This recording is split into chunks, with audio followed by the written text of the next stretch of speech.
Welcome to Chapter 5. Section 5.1 talks about categorical syllogisms. Categorical syllogisms, as we've seen, is a premise.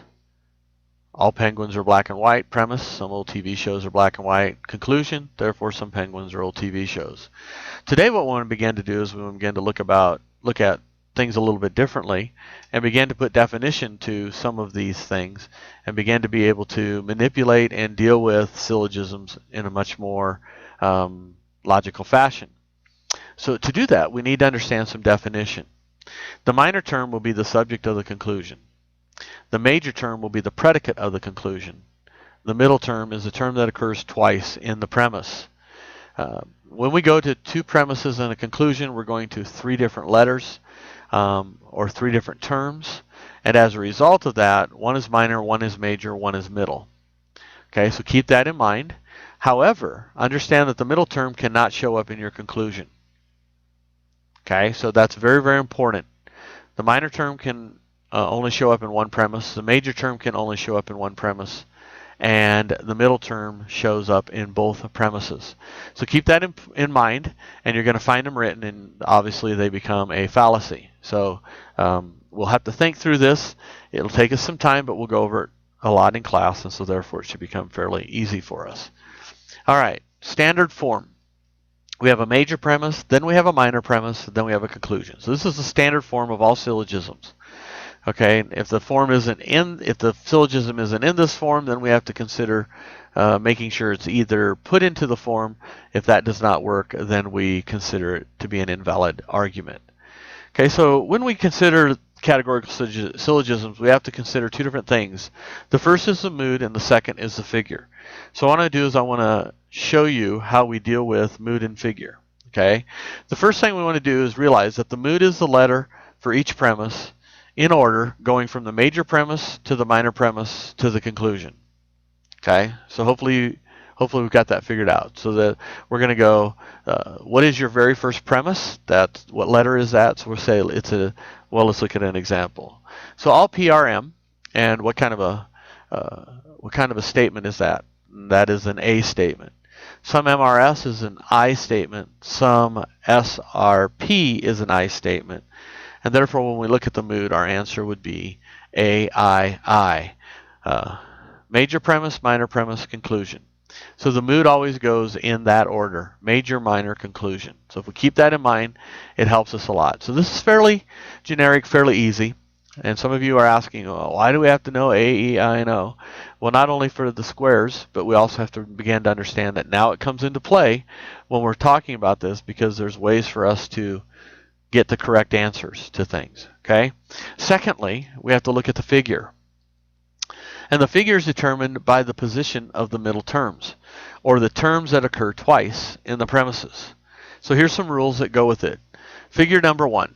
The middle term is the subject of the first premise, excuse me, and the predicate of the second.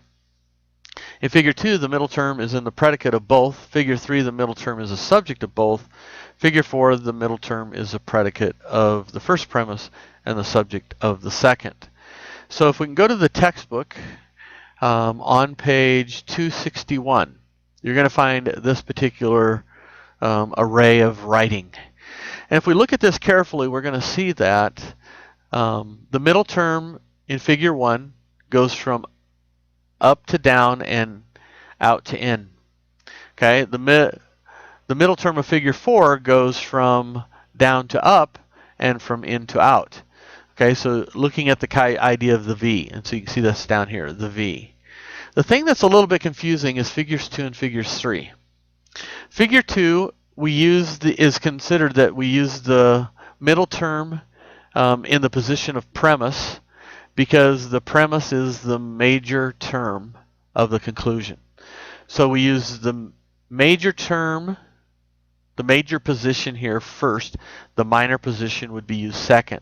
So as a result of that, the premises, if the middle term is the premise of both premises, or the predicate of both premises, that would be number 2. Number 3 is the subject. Now it looks like it should be the other way around, but this can be confusing. We'll talk about it some in class, but you want to make sure you keep it in perspective. Okay, so let's look at what the figure is. The figure is all PRM, some MRS, and some SRP. Okay, so in this case, we have a middle term and a middle term. The middle term is the subject of the minor premise and the predicate of the major premise. So we're knowing that it's going from lower to upper and inside to outside. And so if we looked at that, that would be number 4. And if we go back to our textbook, we would see that in this case it is number 4.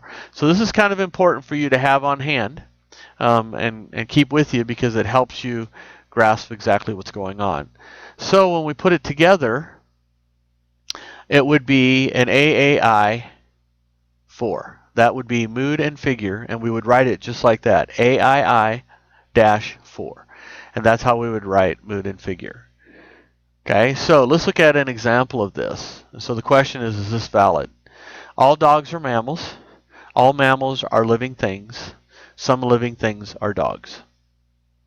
Okay, so what we want to do is we want to look at this in its how it's written, and then determine if it's valid.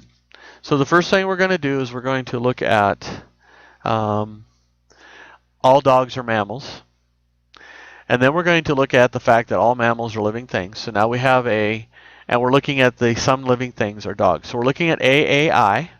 So we have a statement. Okay, this is a little different. A statement, I statement. And we know that it's figuratively 4.